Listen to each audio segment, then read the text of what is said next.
survivants, ici Chuck Actu, votre journal préféré sur l'actualité française, celle qui donne envie de renforcer sa porte blindée, d'adopter un Rottweiler et de déménager dans un bunker en Lozère-Allée. C'est parti. Direction Nantes, la ville où même pour boire un dernier verre, il faut souscrire une assurance vie. 3 policiers municipaux, en repos, sortent d'un bar. Normalement, ça finit en Uber, en kebab ou en texto regrettable. Mais non. 2 types les reconnaissent et se disent « Tiens, c'est des policiers, et si on testait notre niveau de bêtise ?» Résultat, bagarre, renfort de débiles supplémentaires et un policier KO au sol.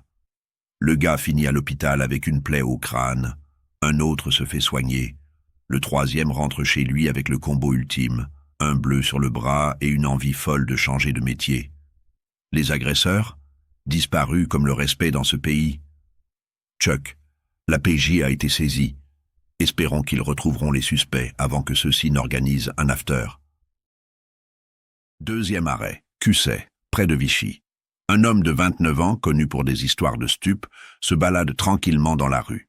Un conducteur arrive, s'arrête à sa hauteur, et paf, coup de couteau dans le thorax, version courte. Drive-by stabbing, la modernité. L'homme décède sur place. 5 personnes ont été interpellées. 3 femmes, 2 hommes. On ignore leur rôle exact, mais vu le casting, on dirait presque les préliminaires d'un escape game. La police cherche encore l'auteur du coup.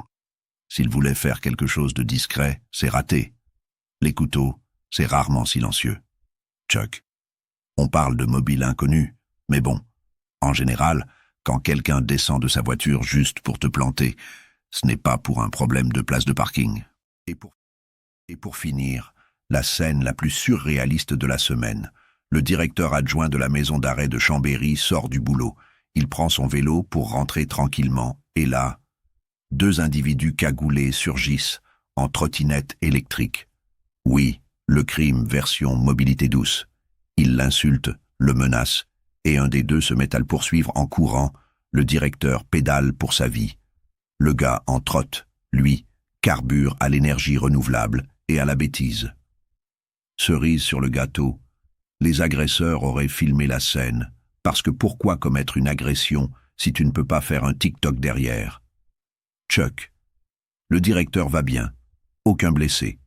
Mais côté dignité, les agresseurs ont clairement perdu 3 points de karma et 50 points de QI. Voilà pour Chuck Actu, le journal où l'actualité est tragique, mais toujours un peu comique malgré elle. Pensez à vous abonner, à liker et à partager. Ça ne vous protège pas des trottinettes agressives, mais ça booste nos stats. À demain pour de nouvelles aventures dans la jungle française.